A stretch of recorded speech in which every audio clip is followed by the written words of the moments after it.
देव करेगा मेघा से शादी। लेकिन शादी के मंडप में जब वसुधा सब कुछ सच बता देगी कि मेघा करिश्मा की बहन है, तब मेघा उठाएगी एक बहुत बड़ा और घटिया कदम। वह बंदूक उठाकर वसुधा पर तान देगी, लेकिन ठीक समय पर मौके का फायदा उठाते हुए देव मेघा से बंदूक छीन लेगा। जी हाँ, सीरियल अवस्था का आने वाला एपिसोड बेहद धमाकेदार होने वाला है, जहां देव मेघा से प्यार का नाटक कर रहा है ताकि वह सच्चाई जान सके कि आखिर मेघा है कौन और ऐसा क्यों कर रही है। उसे शक हो गया है कि मेघा कोई बिजनेसवुमन या पेंटर नहीं, बल्कि किसी दुश्मन द्वारा भेजी गई चालबाज है जो उसे और चंद्रिका को नुकसान पहुंचाना चाहती है। वहीं वसुधा उसकी सच्चाई सामने लाने की कोशिश में लगी है और देव भी अपनी चालें चल रहा है ताकि मेघा खुद ही सच्चाई कबूल कर ले। इन दोनों के बीच बढ़ती नज़दीकियों को देखकर वसुधा को बहुत बुरा लग रहा है। भले ही देव को ये महसूस न हो कि वह वसुधा से प्यार करता है, लेकिन शादी तो हो चुकी है और वसुधा ने उसे अपना पति मान लिया है। अब कहानी एक धमाकेदार मोड़ पर आ गई है। वसुधा यह सब देखकर अपने कमरे में बैठकर रोने लगती है। तभी सावित्री आती है और कहती है, लाडो, समय के साथ सब ठीक हो जाएगा।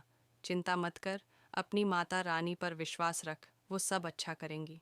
वहीं वसुधा कहती है कि अगर मेघा किसी की जिंदगी में आई है तो ज़रूर कोई रिश्ता बना होगा, तभी तो आई है। लेकिन बहुत जल्द वसुधा को पता चलने वाला है कि मेघा और करिश्मा बहनें हैं। जब यह सच्चाई सामने आएगी, वसुधा सबके सामने उसे उजागर करने की कोशिश करेगी। लेकिन उसकी ये चाल नाकाम हो जाएगी क्योंकि करिश्मा की बहन मेघा बहुत चालाक और होशियार है। वह पहले ही इस सच्चाई को छिपाने के सारे इंतजाम कर चुकी होगी। वज्रा के पास कोई पुख्ता सबूत न होने के कारण वसुधा मेघा पर आरोप नहीं लगा पाएगी। फिर वसुधा देव को बताएगी कि उसे लगता है मेघा और करिश्मा के बीच कोई कनेक्शन है। उसने मेघा को जेल जाते देखा है और जब वह उसके साथ मार्केट गई थी, तब भी वह जेल गई थी।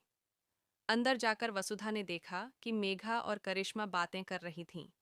उसने उनकी बातों को तो नहीं सुना, लेकिन देखा कि उन्होंने एक दूसरे का हाथ पकड़ा हुआ था।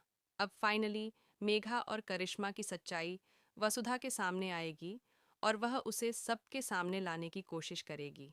लेकिन मेघा को करिश्मा पहले ही आगाह कर चुकी है कि वसुधा बहुत चालाक है और उसकी चालों से बचने के लिए तुम्हें हर कदम सोच समझ कर रखना होगा।